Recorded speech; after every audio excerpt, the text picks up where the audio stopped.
We go a half hour?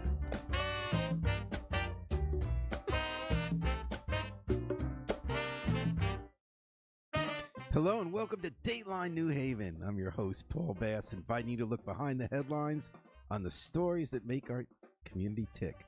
Well, you know, the headlines hit us hard, and then sometimes they disappear quick. Sort of like those old reels and vines on some of the social media platforms. But sometimes they disappear too quick. And one of those sets of headlines had to do with the COVID-19 pandemic, not the arguments over what we should do about it or RFK, but about how our lives and our souls are transformed all of a sudden, so dramatically. And now life has sort of gone back to normal, but we're going to take a little trip back in time today and a little trip ahead about how our souls are doing behind the headlines. Our guest today is Allan Appel, who from the beginning of the New Haven Independent has been a reporter here. He's also a playwright. He's also a novelist, one of my favorite, and he's a poet. Allan has a new book out that I highly recommend, Be Wary of the Elderly. It deals a lot of subjects like growing older and religion, and it also deals with the pandemic, the COVID-19 pandemic, because Allan was our deadline poet during the pandemic. In addition to covering news stories fearlessly when it counted, Allan wrote a poem every week for us in the Independent to kind of tap into the spiritual nature of what was happening around us.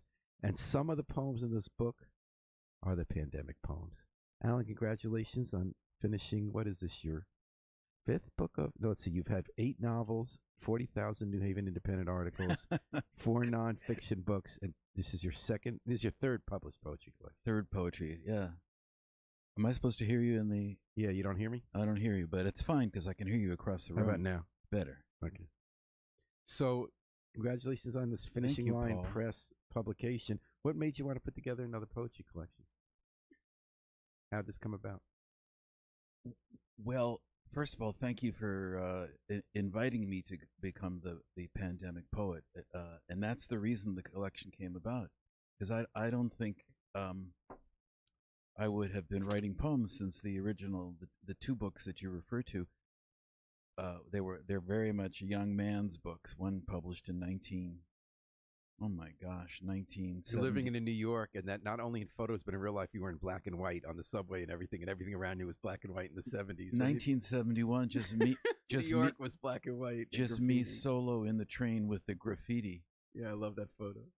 And so, you know, poetry is in many ways for very young people, and maybe it's for very young people and very old people, or people who are very much in love, or people who have suffered trauma. I don't know.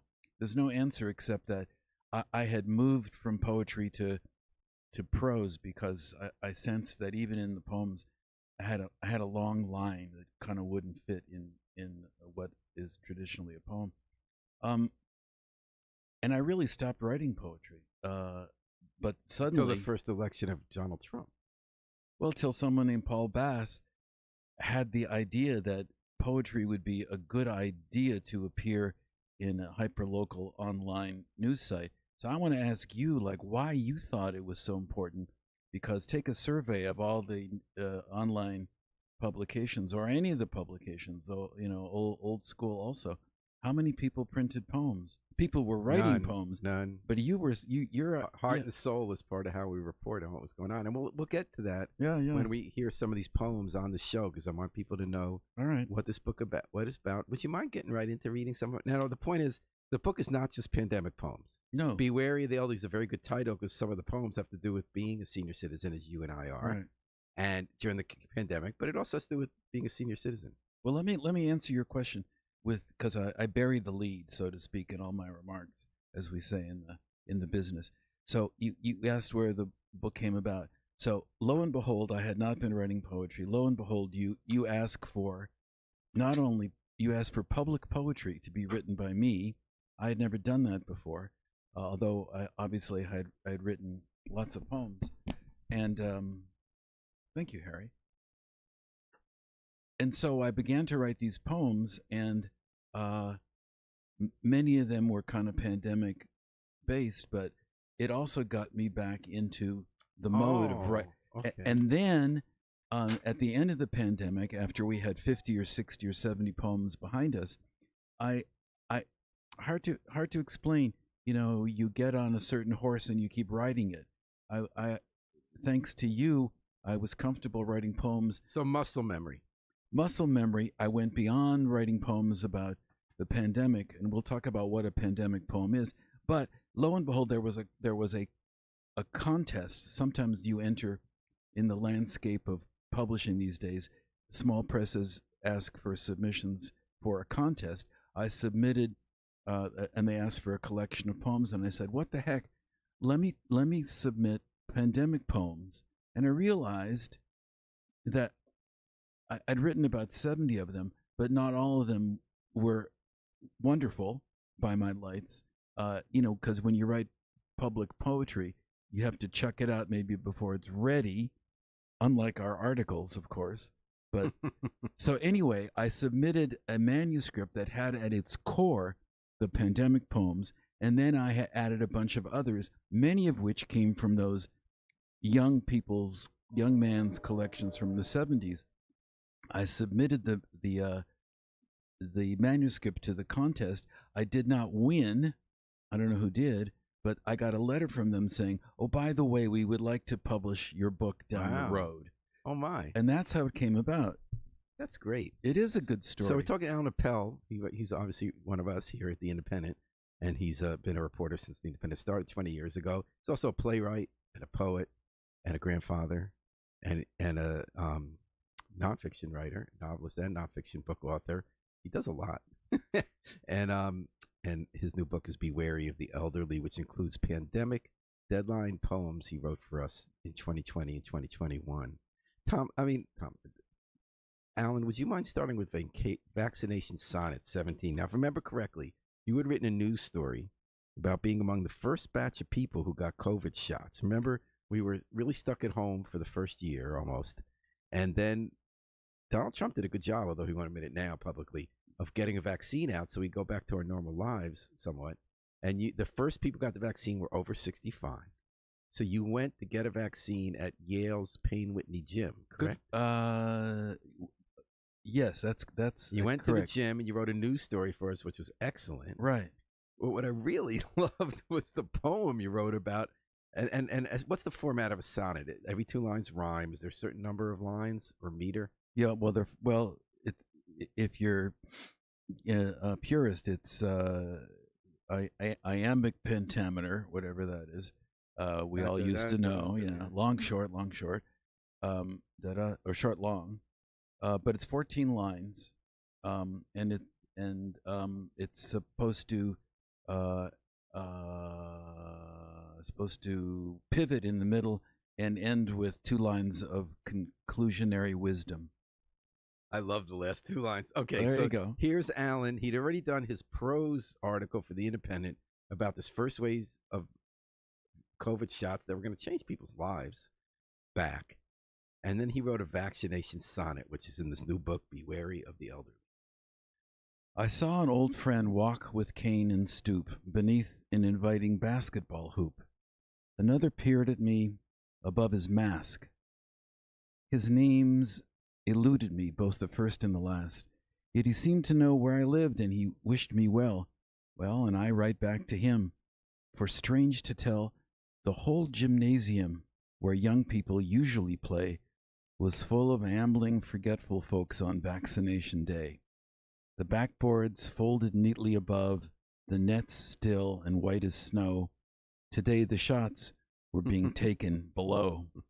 Yet as they monitored, no, they guarded me in my white folding chair.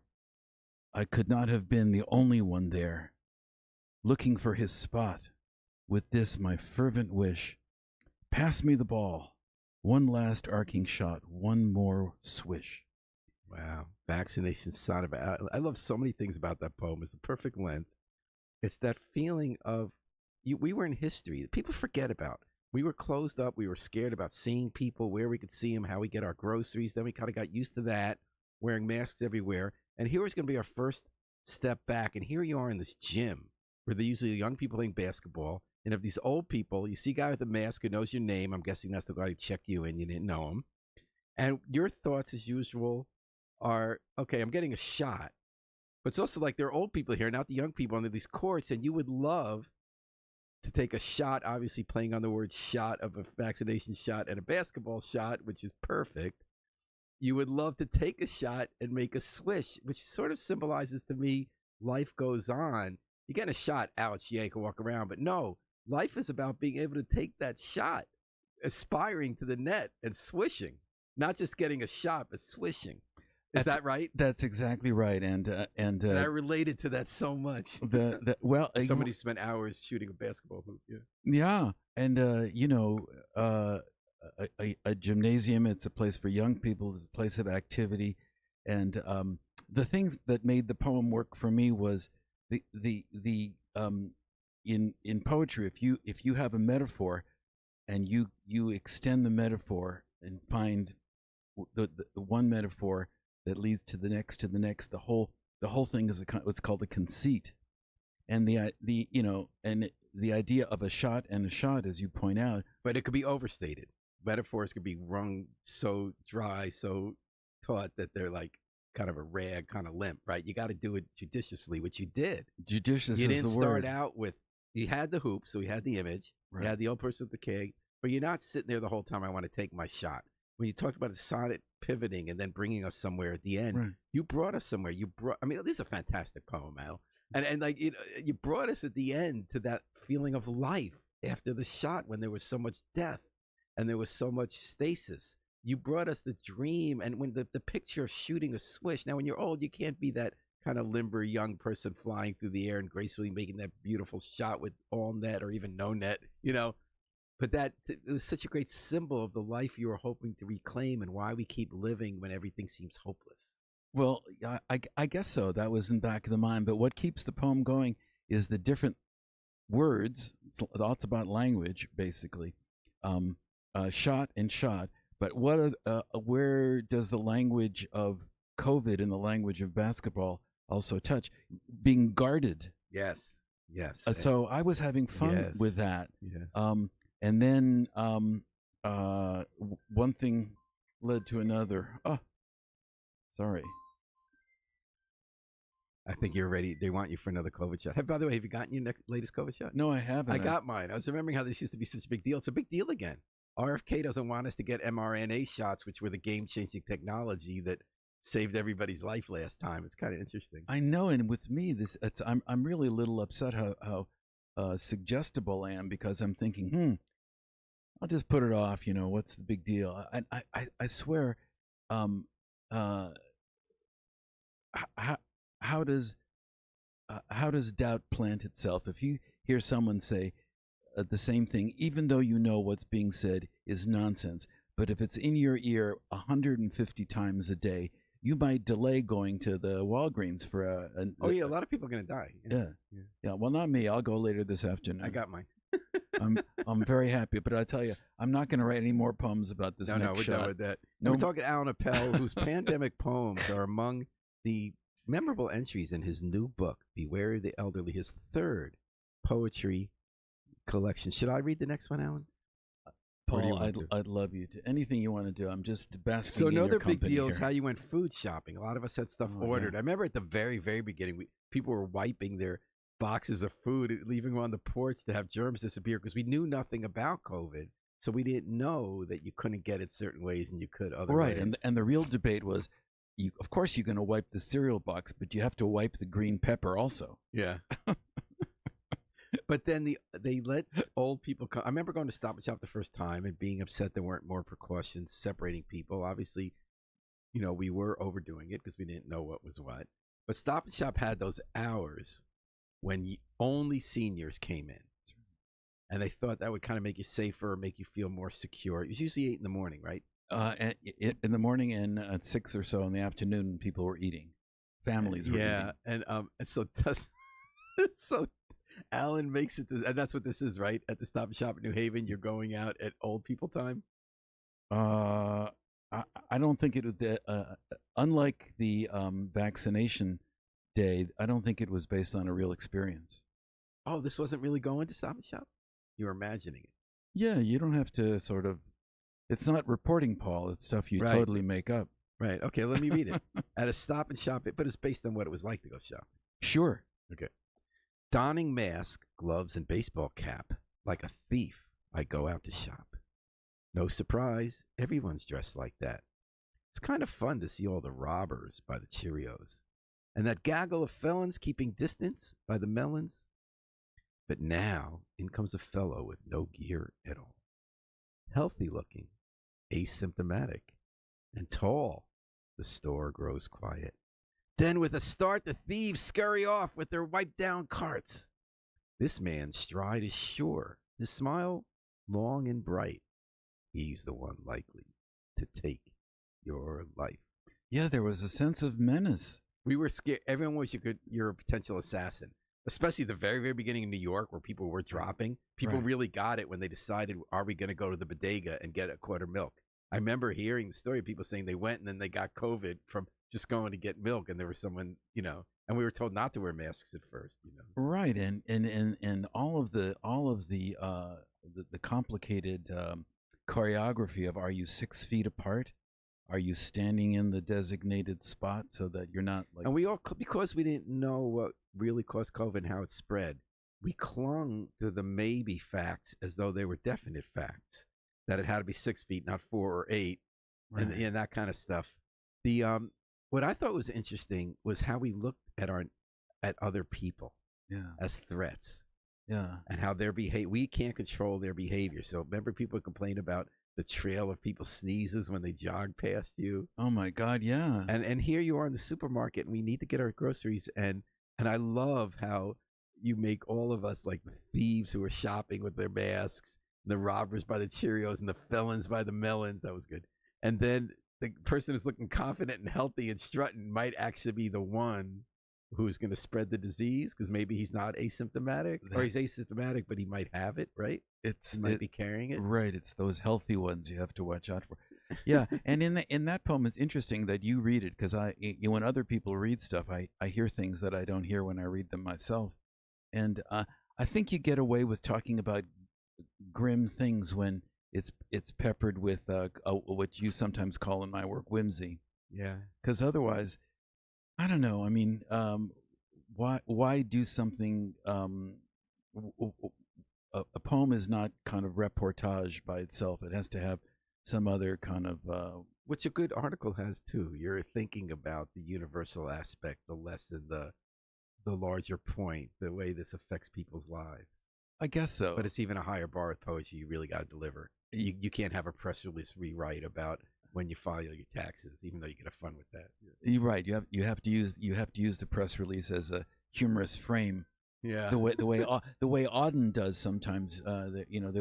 There's some wonderful poem. And Auden was one of my heroes, and I look to him as a source for some of these public poems for the Independent, as I did for beloved Allen Ginsberg. And one of Ginsberg's poems that is based on Ginsberg wrote. Supermarket in California. Yes, and I love that poem. And oh man, and talk about America, consumerism, and joy, and products, and whether material can substitute for inner peace and happiness, if I remember correctly. But also whether consumerism could do that, but also food is natural and sort of like the riot of color and experience by being in a supermarket. I love that one. I guess I forget the actual drift of it, but yeah, you could do like and somewhere out there is an entire collection based on supermarket experiences. The heart of America is going shopping in a supermarket. And it's just science and how they set them up, obviously. Oh my gosh, the things that are on the perimeter as opposed to the things that are in the aisles. So Allan, that was about how Stop and Shop, how the pandemic made us fear one another. The vaccination was how we found hope. The poem Six Green Chairs, was that also about meeting outside and distancing during the pandemic? Well, that was in the run-up to actually a Yom Kippur, a Day of Atonement. I think it was during COVID. Because it was outside, you were wondering who would sit where, and you had these 6 chairs. Well, I have these chairs out the window, and I always look at them in the morning. And we published that was one of the poems. Yeah, I think so, because what I thought when I read this poem was what it meant for us to come together. The last poem was what it meant for us to fear each other. But the 6 Green Chairs, what it meant for us to gather, because people were doing that. people, when they started gathering, they put chairs outside at a distance from each other, but we were so happy to see each other. And you'd kind of bring over the glass of iced tea and then move away. I don't know. Do you want to read this one or should I? Well, I can read it. So this is called Six Green Chairs. Allan wrote in his new Allan Appel in his new collection, "Be wary of the elderly." What page is that? Oh, here it is. Page on 4. Yeah.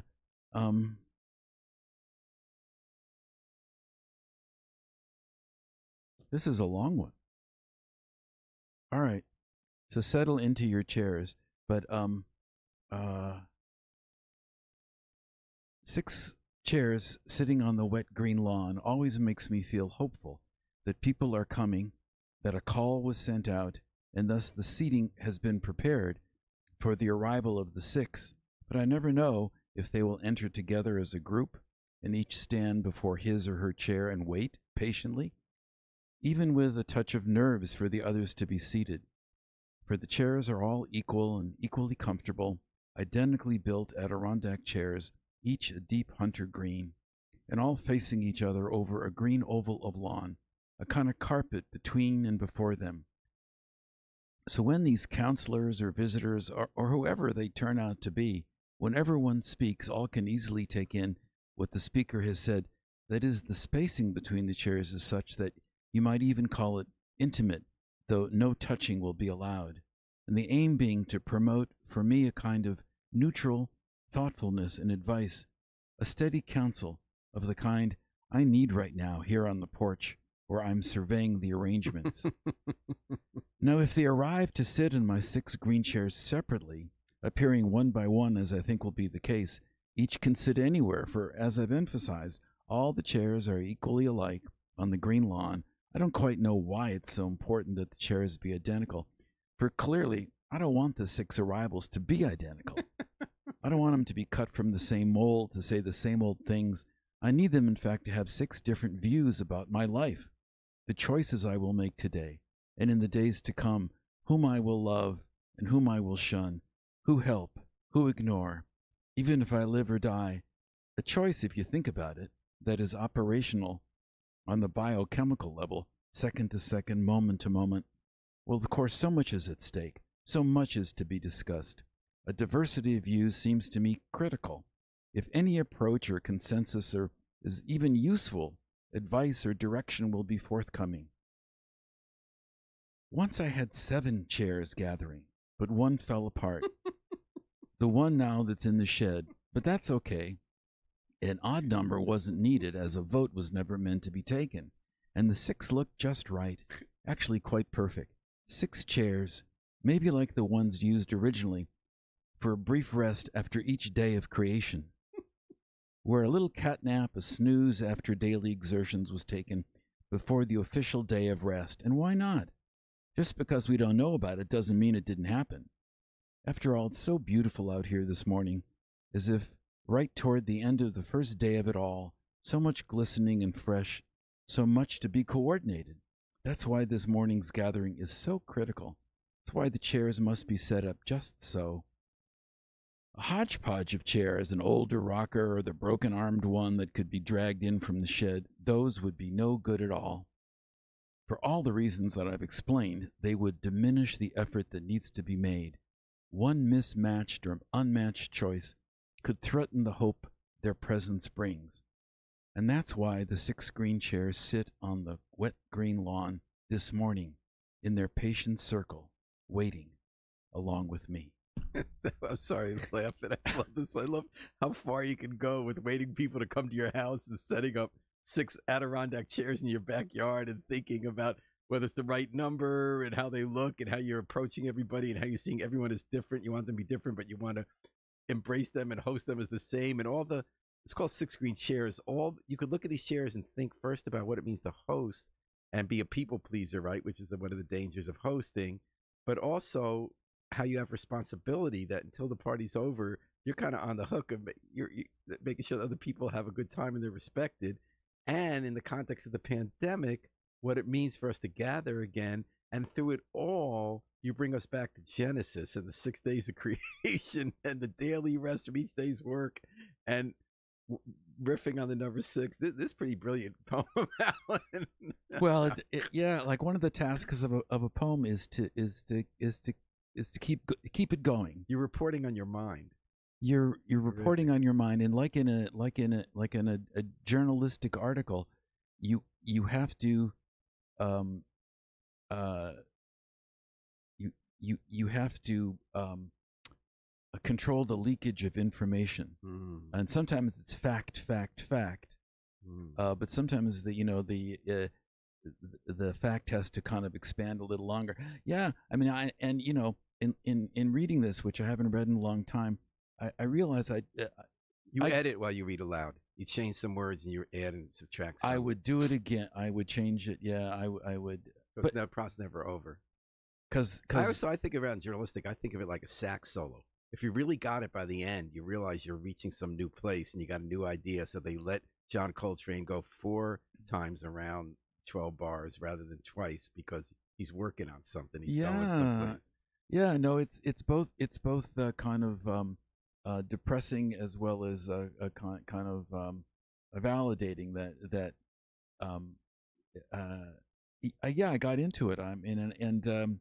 And that's one part about the pandemic. It let us go wide in the way we sometimes do, only on the Sabbath or at night when your work's done, when the dishes are done, and you let your mind roam.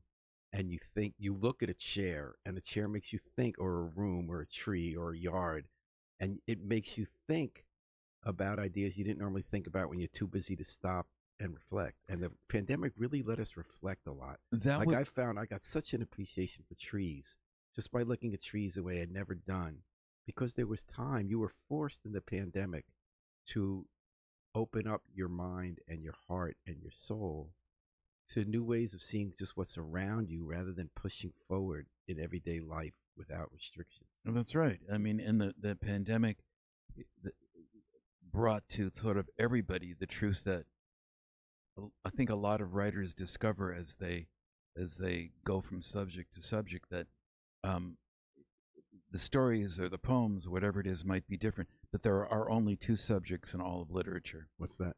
Love and death.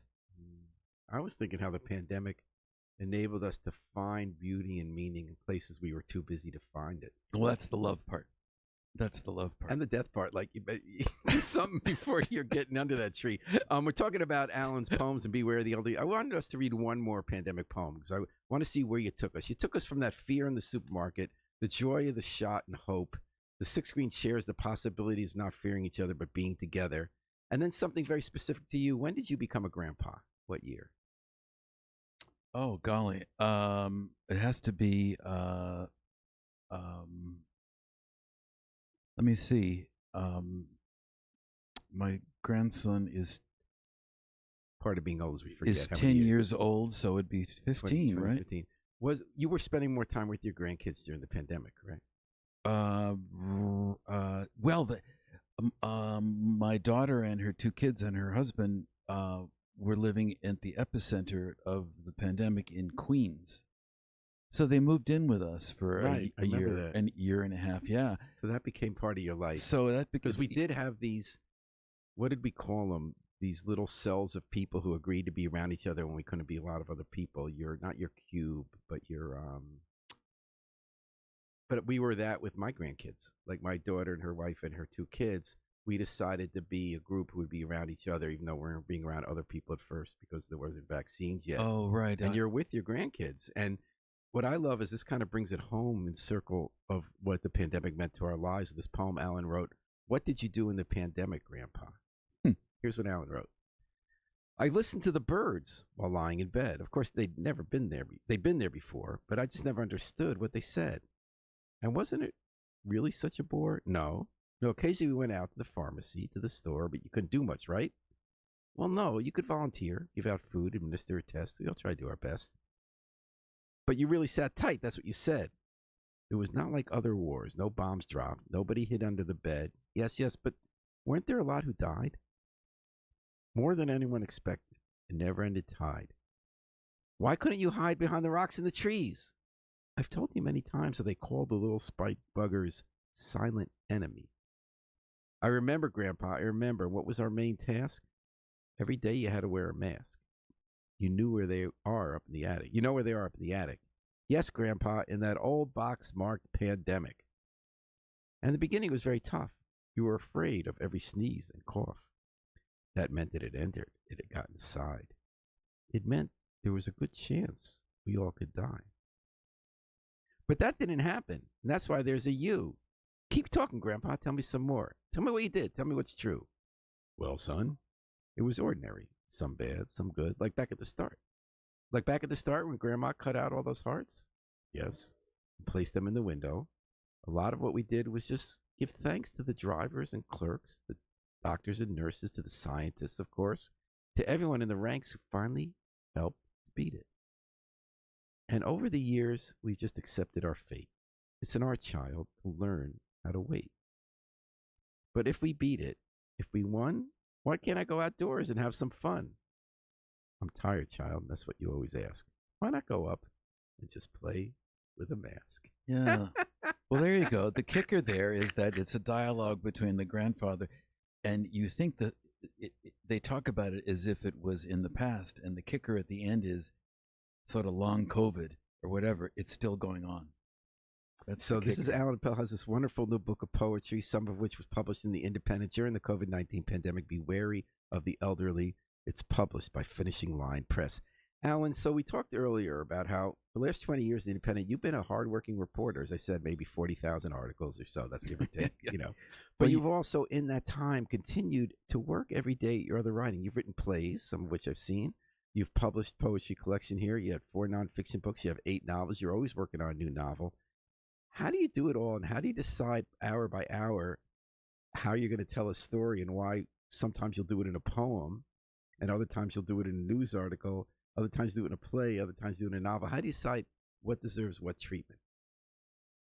Well, I know if you or Tom assigns me to cover a story, I can't do it in iambic pentameter. I have Why to. are you assuming that? Okay. I don't remember ever hearing that directive. Oh, so all right. Well, I guess that's true. If I was covering a poetry reading, you probably would have enjoyed. Yeah. Well, actually, I'd love a zoning hearing. The director permanently, but it's not my call. You know what I remember from the many editorial comments you've made over the years, that you sent me to cover, which was unusual for me because you learned early on that my forte was not covering trials or what have you, but you sent me to cover a trial at the courthouse, and it was about the case turned on. There was a lawsuit, and the case turned and somebody was suing somebody else because they botched an interior decorating job, and I don't know why you even sent me to cover this. But the case turned on whether. I can't believe you can't figure that out. Okay. And the case turned on whether, in the state of Connecticut, you have to, if there is such a thing as a formal license or a certificate to be an interior decorator. Like you have to have a certificate, I think, to be an acupuncturist or something. But is there somewhere in the list of? So it kind of turned on that technicality, and I was a little bored, I think, during the course of the proceedings. So I peppered the story with a lot of descriptions of like the wallpaper and the decorations in the courthouse. Of course, that's brilliant. And you noticed that. Yeah, that's brilliant. But like, what, for instance, what makes it when you're reporting on Stop and Shop, you're reporting on getting the vaccine in the gym? Obviously, a lot of it was the whimsy or the going broader and universal, what's going through people's minds. But what makes reporting prose versus poetry? Like, how does your mind work different? Is it a poem because of meter? In some cases, you did sonnets, but some is free verse. Is it how it sounds out loud when you read it? Is it how it looks on a page with the line breaks? Like, what makes, when you're sitting down for the 2 hours a day when you're doing your poetry or your plays, and then when you're doing your prose, how are you thinking differently? How do you tell a story differently? Well, that's a very good question. I think prose is has a whole different set of standards depending on what you're writing. If you're writing an essay, it's different from writing an article in the Independent, and but what they both have in common is making an argument, describing a situation, presenting both sides, a kind of pursuit of accuracy and truth and stuff like that. Those kinds of values. But poetry is tries to explore different kinds of connections. It has different values and different standards, and it's really kind of hard to explain. How do you decide, for instance, whether it's going to rhyme?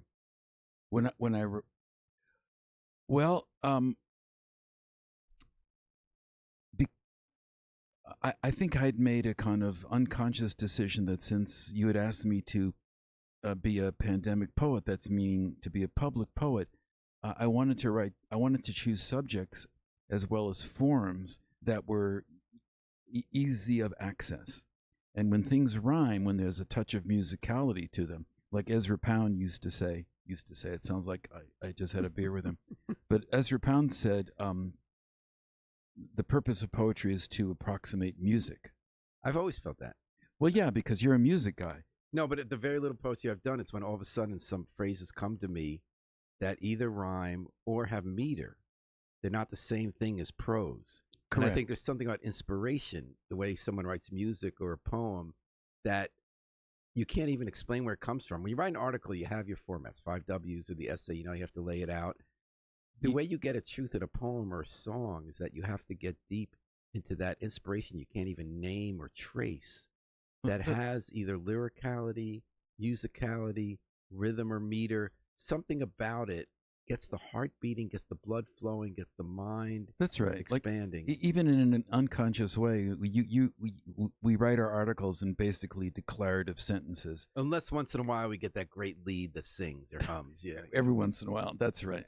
And that's a gift from God, right? When there's rhythm on a lead, you know something's happening. Right, and in an essay, there's more kind of soft music, and you bringing it's a kind of a more conversational voice. Well, for Pandemic Poet, you had to sit down and do it. In general, can you say I'm writing a poem now, or do you have to wait until you're washing the dishes or taking out the trash, and all of a sudden a leaf drops or some wind goes by or a thought goes through your mind that you don't know where that came from, and then out comes this from a faucet of inspiration comes all these lines? Well, it's once I got the assignment, I was always on duty, Paul, day and night, everything. Nothing. So you didn't have a time you did it, because you are very organized. I was very disciplined. Times of the day. Disciplined. I'm a morning person, very early. Always write them in the morning. But I just wanted to say one more thing about what makes poetry different, and maybe this will be useful to you and our listeners and the poetry lovers of the world who are listening in.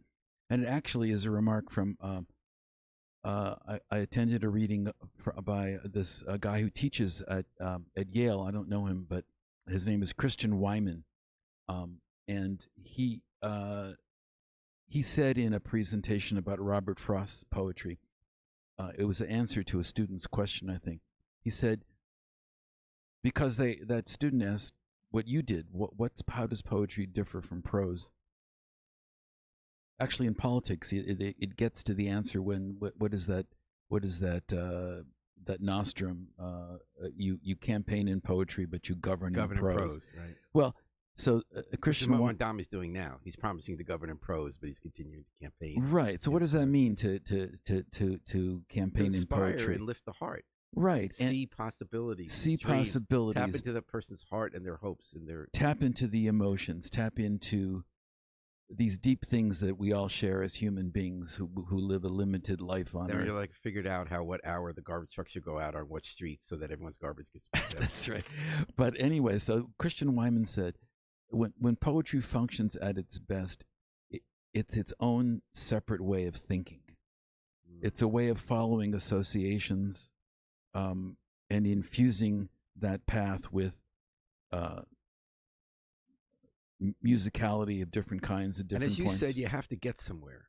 So in your vaccination poem, you did that. Well, I have to get somewhere. Not all brought us to the swish. Not all poets. And Mary Oliver always brings us somewhere. Yes, she Mary does. Oliver riffs on what's on the brook, what's in the tree, what's in the animal's eyes, but in the end, she kind of toggles the switch in a way you're not expecting in your heart softly to say how everything she's seen and thought about has to do with how we live. You're right. She takes you from point A to point B, but that's not necessarily a narrative that tells a story. I err on the side of journalism in a sense. I'm comfortable with both because I sort of yeah, you have to end up going somewhere. I think, although there's a whole school of poetry that sees words as musical notes, Paul, and that's all they're playing, and I don't find that sufficiently satisfying myself.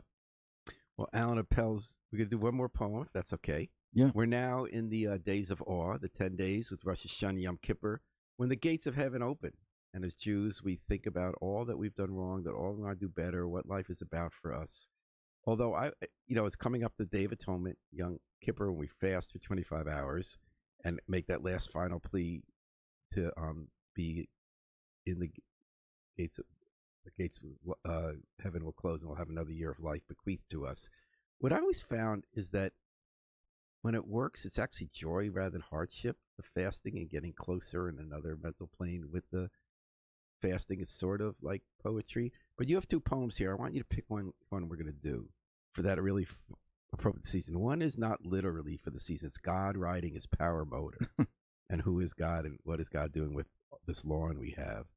But the other one is specifically the day after the Day of Atonement and drinking a cup of coffee after Yom Kippur. You want to read that one on 66? What do you think? Or would you rather do the other? Well, what's your predilection? I mean, let's give people a Yom Kippur poem. All right. Yom Kippur is next to Wednesday night.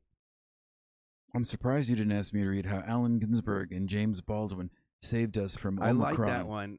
There were so many poems in this I loved. I loved the book. Right. And I want people to get some surprises. Well, listen, Paul Bass, I am so grateful for your having rescued me from merely the world of literature to be a reporter for the New Haven Independent. Well, I'm grateful every day that you were willing to take all the talents and insight you have as a poet, playwright, and novelist and bring them to community journalism because I think that's where they belong. All right. Well, how many days to we Thursday? A week from last night.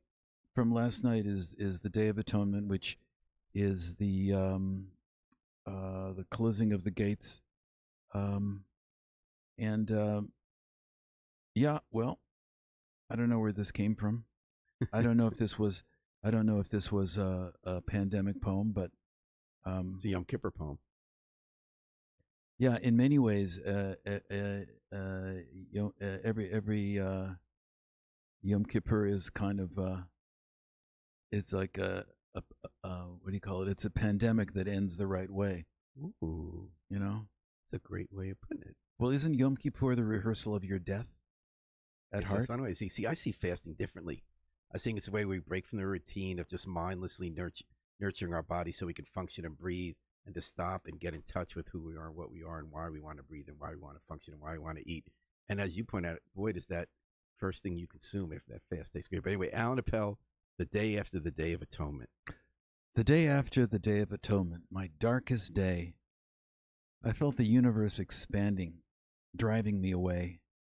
From everyone I'd known and loved, on a jet, the comparison came to me, but not as a passenger on the wing. I was trying to balance, maybe on the crest of a wave of time, and space relentless, moving with a sense only of away, and no markers anywhere, no destination in sight, a dark, directionless flight. And there in the wake of a growing debris trail of my loves, my poems, papers, shoes, and socks, my plate, my bowl, my treaty, my contract, curling family photos, those of the Holocaust dead, migrants huddled under the International Bridge, scenes from Seinfeld, ventilators covered with tarps, toothbrushes, all there in an endless plume behind as we zoom on and on.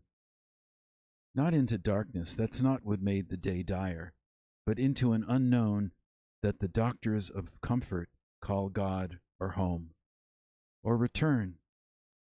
But they have their own darkness, and they know little more that what we do.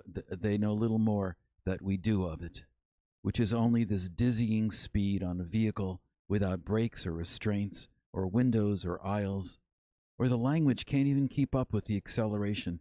And I finally rose in the morning, just after light, and I looked out.